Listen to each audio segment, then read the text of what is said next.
Good morning my dear friends, my dear students. कैसे हो आप लोग? अच्छे हो ना? और सबसे इम्पोर्टेंट बात, आप लोग पढ़ाई कर रहे हो ना? हाँ, मुझे पता है आप लोग अच्छे से पढ़ाई कर रहे होंगे and I am so proud of you.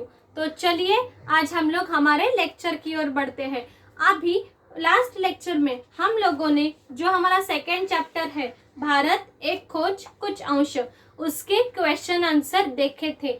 आज आप लोग उस पेज नंबर 13 पर ये जो बातें भाषा की, ये जो ग्रामर का पार्ट है वो हम लोग देखने वाले हैं। तो चलिए आपने टेक्स्ट बुक का पेज नंबर 13 निकालिए। मैं पढ़ रही हूँ, आप उस लाइन पर हाथ रखिए।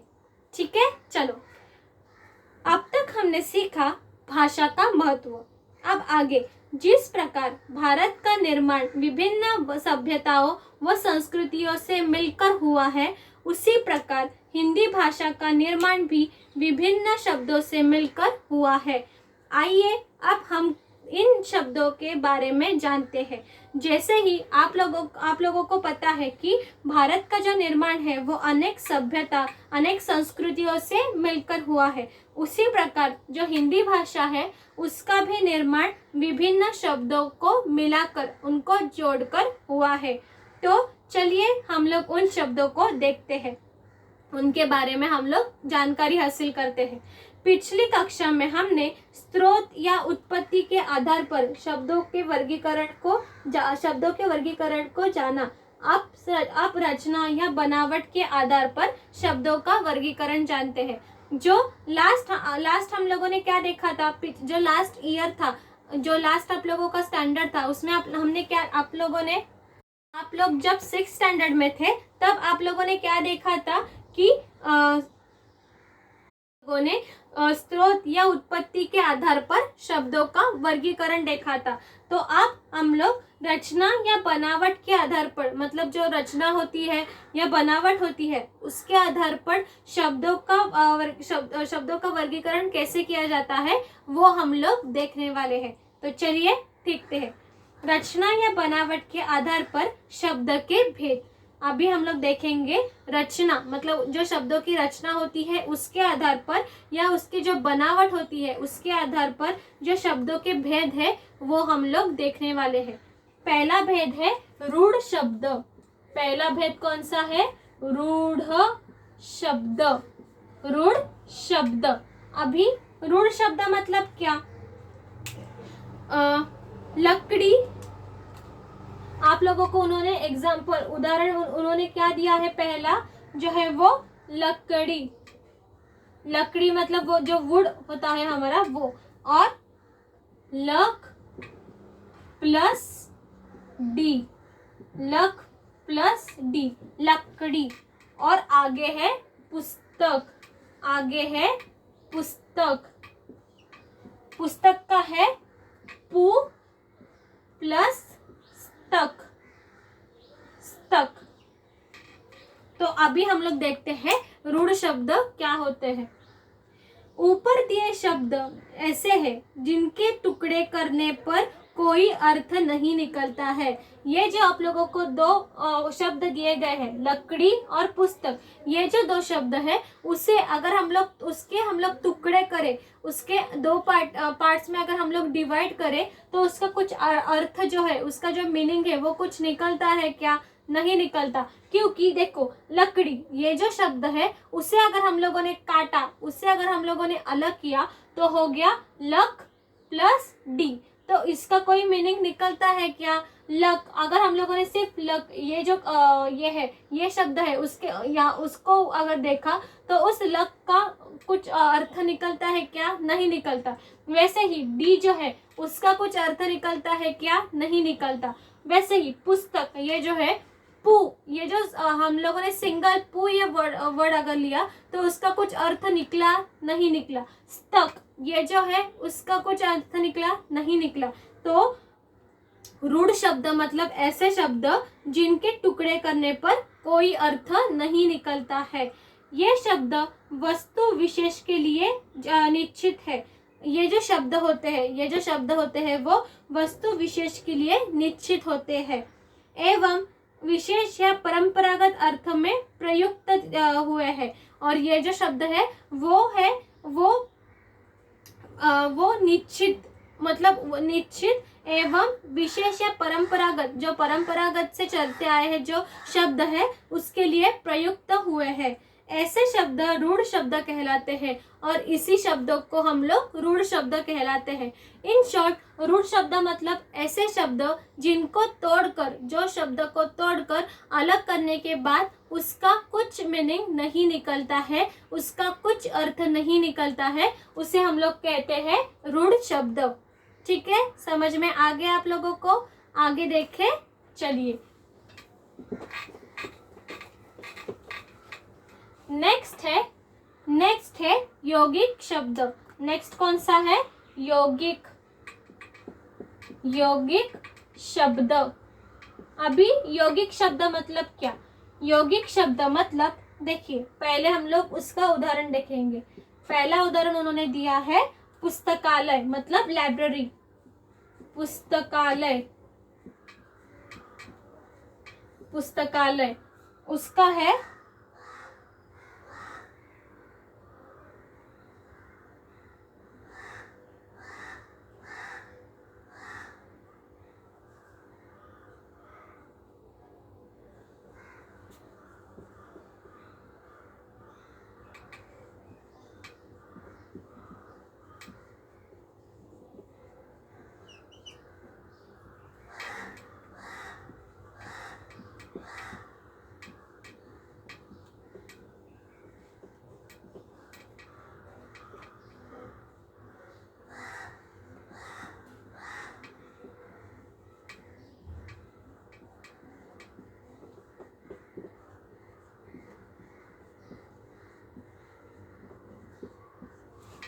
तो यौगिक शब्द मतलब ऊपर दिए दो शब्द के योग या मेल से बने हैं। ये जो आप लोगों को देखो, पहला आप लोगों को दिखाई दे रहा है, पहला ये जो शब्द है रसोई घर, वो रसोई और घर ये दो शब्द को मिलाने से बना है। और दूसरा है राजमहल, जो राज और महल ये दो शब्दों को जब हम लोग मिलाएंगे तो राजमहल ये शब्द जो है वो बनता है।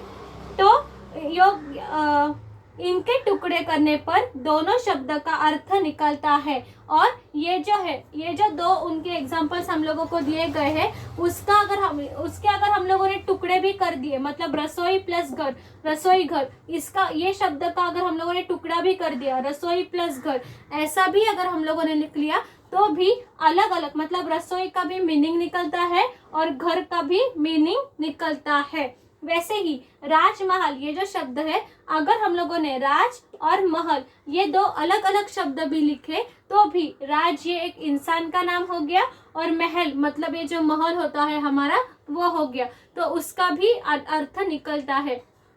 तो यौगिक शब्द उसे बोलते हैं जिन शब्दों के टुकड़े करने के बावजूद भी उन टुकड़ों का भी मीनिंग निकलता है, उसका भी अर्थ निकलता है, उसे हम लोग यौगिक शब्द कहते हैं।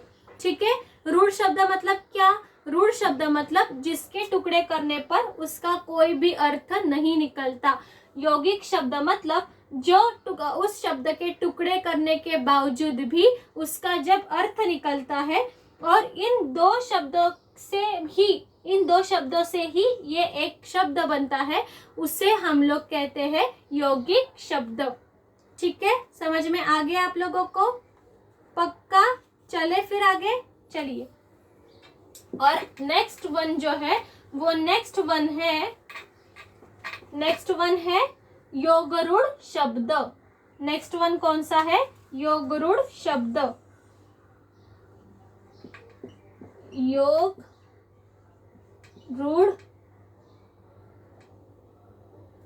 योगरूढ़ शब्द। अभी योगरूढ़ शब्द मतलब क्या? उन्होंने एग्जाम्पल के तौर पे हम लोगों को दिया है दशानन।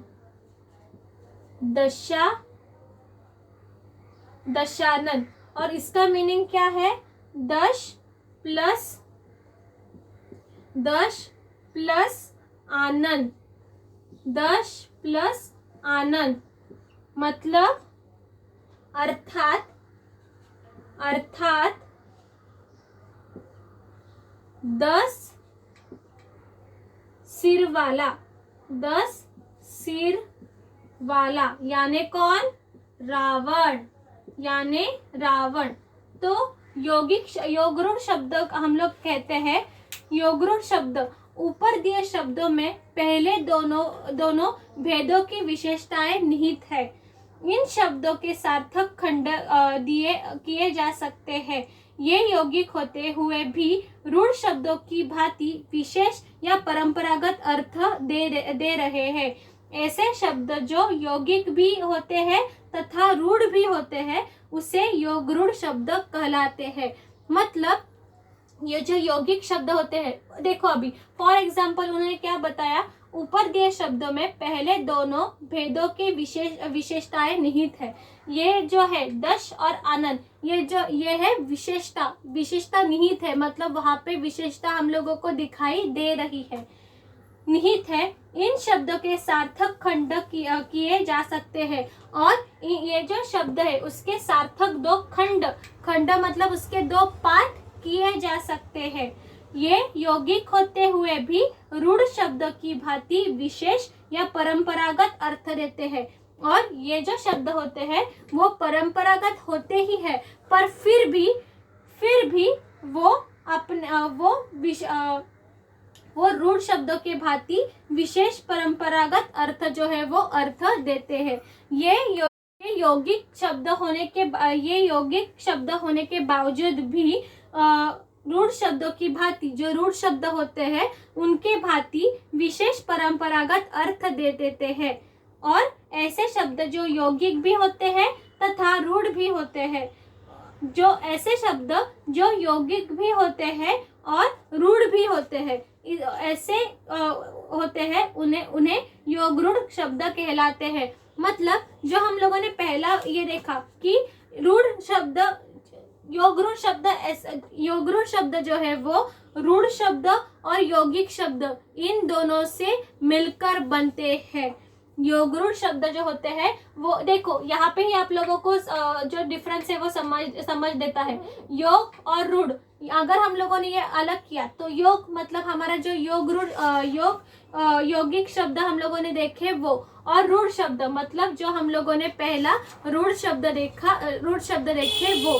मतलब अगर इन दोनों को जो पहला और दूसरा जो हमारा शब्द जो पहला और दूसरा हमारे जो रचना की बनावट है उसके जो पहला और दूसरा जो टाइप है उससे मिलाकर ये जो तीसरा टाइप है वो बनता है।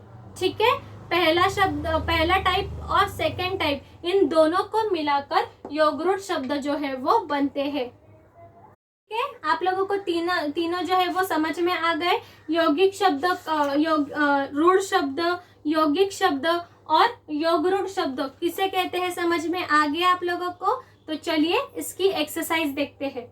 दिए गए शब्द का उचित प्रकार लिखे। आप लोगों को देखो पेज नंबर 14 पर आप लोगों को कुछ शब्द दिए गए हैं। उन शब्दों का आप लोगों को आपको रूढ़ शब्द,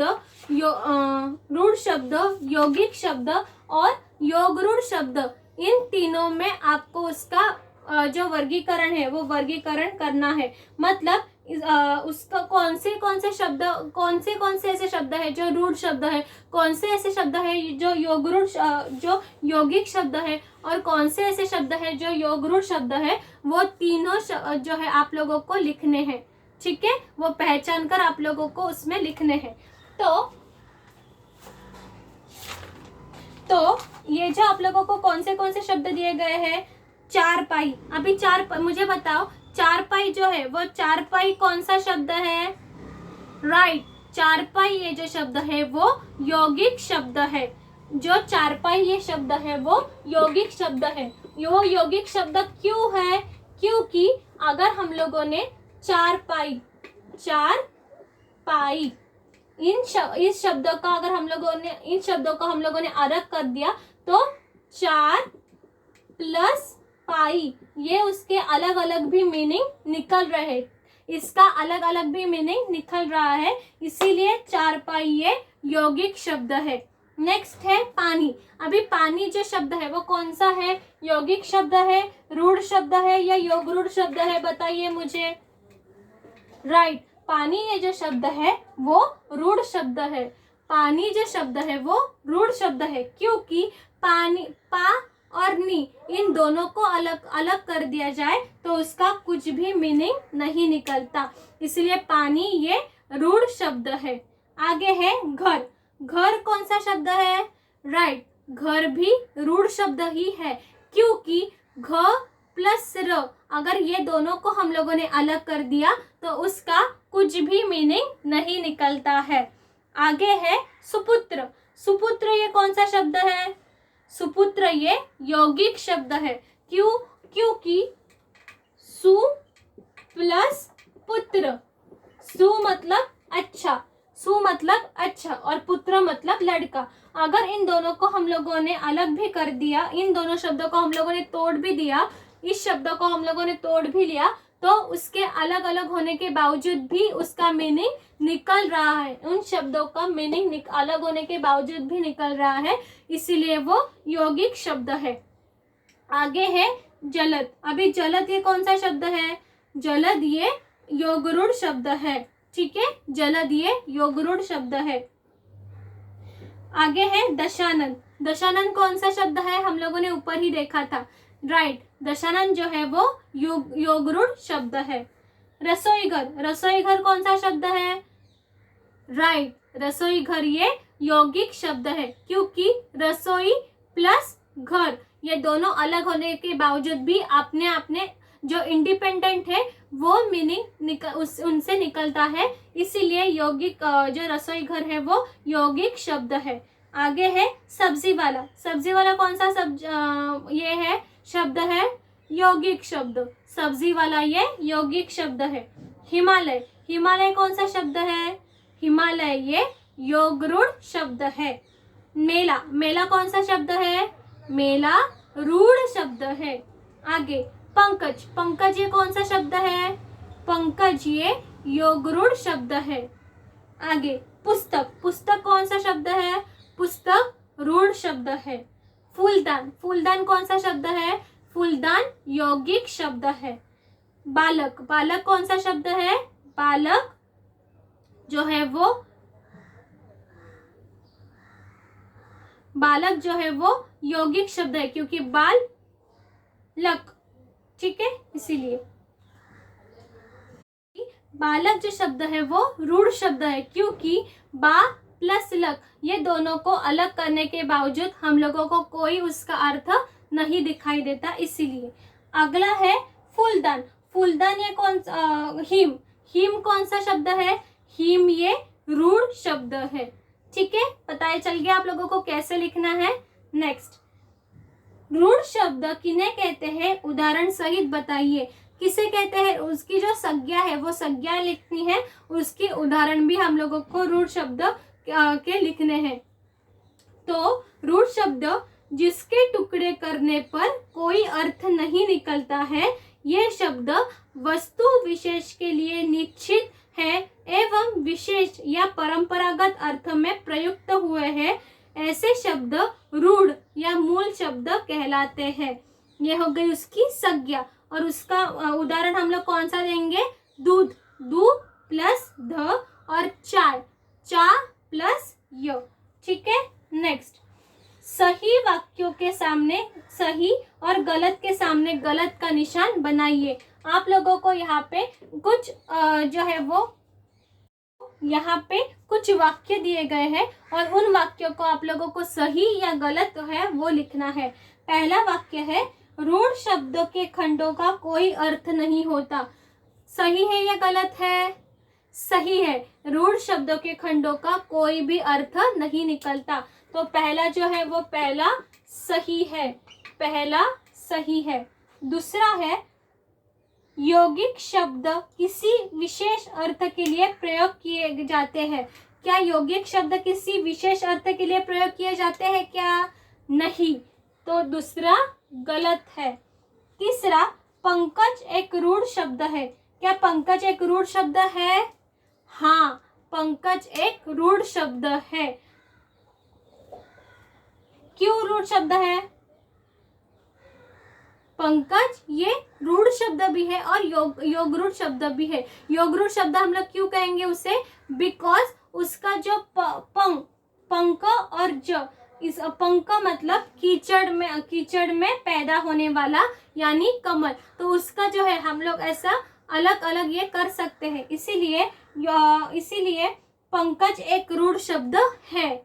आगे, यौगिक शब्दों का अर्थ इनके खंडों के अनुसार ही होता है, ये भी सही है। विद्या एक रूढ़ शब्द है।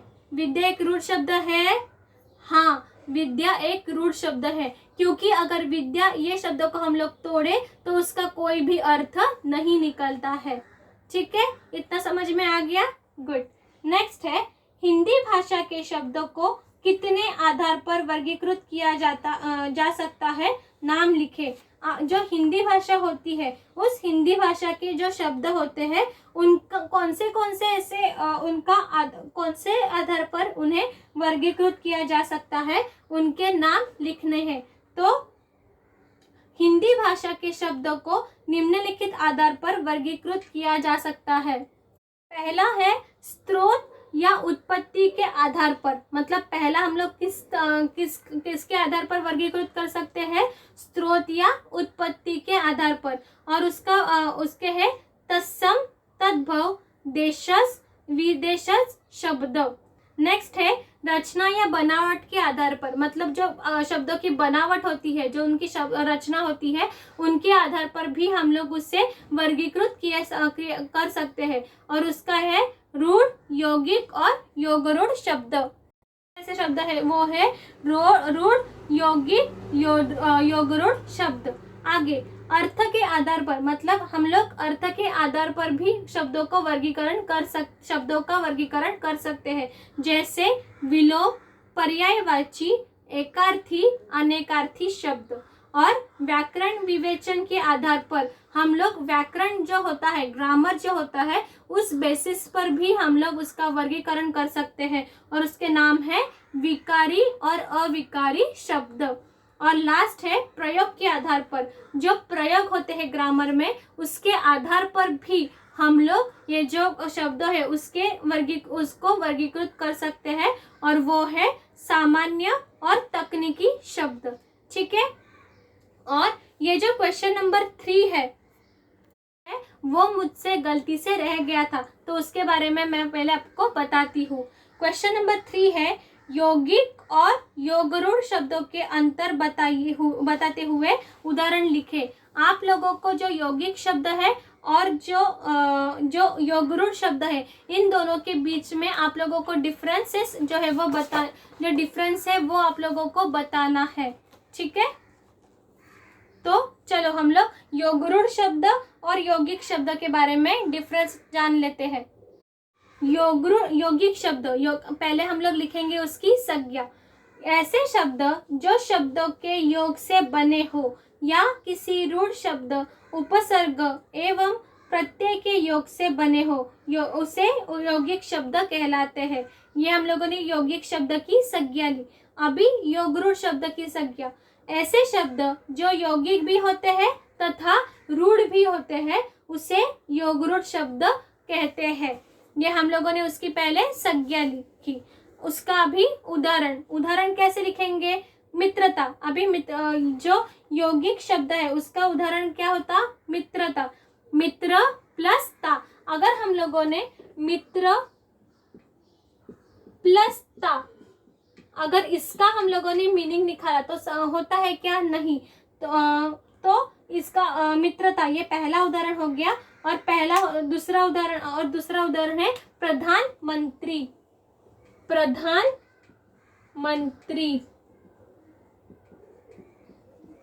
राइट, मुझे लगा ही आप लोगों का ध्यान है मेरे पे, जो मैं सिखा रही हूँ वो आप लोग देख रहे हो। जो मैंने अभी आप लोगों को बताया, मित्र और ता का कुछ अर्थ नहीं निकलता, तो उसका अर्थ निकलता है मैं मित्र, यानी हमारा जो फ्रेंड होता है वो। मैं सिर्फ देख रही थी कि आप लोगों का ध्यान है कि नहीं, तो मुझे पता चल गया आप लोगों का ध्यान है। तो सेकंड हम लोगों ने देखा प्रधानमंत्री। अगर हम लोगों ने प्रधान और मंत्री इन दो शब्दों को अलग अलग किया फिर भी उसका मीनिंग जो है वो निकल रहा है। ठीक है, अभी हम लोग योगरूढ़ शब्द के जो है वो देखेंगे। योगरूढ़ शब्द के जो है वो उदाहरण कौन से है? दशानंद, दश प्लस आनंद, दश प्लस आनंद मतलब अर्थात 10 सिर वाला यानी रावण। दशानंद मतलब कौन? दश मतलब क्या? 10 और नंद मतलब आनंद मतलब क्या? सिर। तो अर्थात 10 सिर वाला रावण। और दूसरा है पंकज, पंक अधिक ज, तो पंक यानी कीचड़ और ज मतलब कीचड़ में पैदा होने वाला यानी कमल, कीचड़ में पैदा होने वाला यानी कमल। ठीक है, ये हम लोगों ने उदाहरण लिख लिए। तीसरा है ऊपर दिए शब्दों के योग या मेल से बने हैं। पहले उदाहरण में मित्र एक रूढ़ शब्द है और ता प्रत्यय है। दूसरे उदाहरण में दोनों शब्द रूढ़ है, दोनों शब्दों का अर्थ निकलता है। ठीक है, और योगरूढ़ शब्द में लिखेंगे ऊपर दिए शब्दों में पहले दोनों भेदों की विशेषताएं निहित है। इन शब्दों के सार्थक खंड दिए जा सकते हैं। ये यौगिक शब्द होते हुए भी रूढ़ शब्द की भांति विशेष या परंपरागत अर्थ दे रहे हैं। तो ये हम लोगों ने यौगिक शब्द और योगरूढ़ शब्द इन दो भी हम लोगों ने यौगिक और योगरूढ़ शब्द जो है उसमें से जो अंतर है वो अंतर बताते हुए उसके उदाहरण भी लिखे। आप लोग जैसे साइंस में डिफरेंसेस लिखते हैं वैसे ही आप लोगों को क्वेश्चन नंबर 3 का जो है यौगिक शब्द और योगरूढ़ शब्द में से डिफरेंस लिखना है। ठीक है, उसी तरीके से आपको अलग अलग करके आप लोगों को उसका डिफरेंस जो है वो लिखना है। ओके, तो यहाँ पे हम लोगों का चैप्टर नंबर 2 जो है वो खत्म होता है विथ ग्रामर। अगले लेक्चर में हम लोग हमारा जो नेक्स्ट लेसन है लेसन नंबर 3 मेरा नया बचपन, ये जो लेसन है ये जो कविता है वो कविता हम लोग देखने वाले हैं। ठीक है, यहाँ पे हम लोगों का सेकेंड चैप्टर भारत एक खोज कुछ अंश, ये जो सेकेंड चैप्टर है वो खत्म होता है और हम लोग नेक्स्ट लेक्चर में जो हमारे थर्ड जो पोएम है वो देखने वाले हैं। आज आप लोगों का होमवर्क यही होगा कि ये जो मैंने योगरूढ़ शब्द, रूढ़ शब्द और यौगिक शब्द ये 3 जो ये आप लोगों को सिखाए हैं, रचना के बनावट के आधार पर शब्दों के जो भेद है वो मैंने जो आप लोगों को आज सिखाया है वो आप लोग लिखेंगे।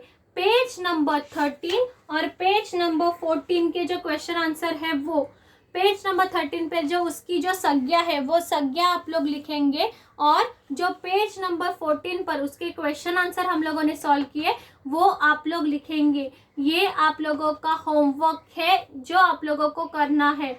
मैंने आप लोगों को जो आप लोगों को क्वेश्चन नंबर 1, 2, 3, 4 और 5 ये जो 5 क्वेश्चंस है उसकी आंसर की PDF भी आप लोगों को भेजी है। उसमें देखकर आप लोगों को इन 1 to 5 क्वेश्चन के आंसर लिखने हैं और पेज नंबर 13 पर ये जो रचना के बनावट के आधार पर शब्दों के भेद लिखे गए हैं, रूढ़ शब्द, यौगिक शब्द और योगरूढ़ शब्द, इसकी संज्ञा और ये जो उदाहरण आप लोगों को दिए गए हैं वो भी आप लोगों को लिखने हैं।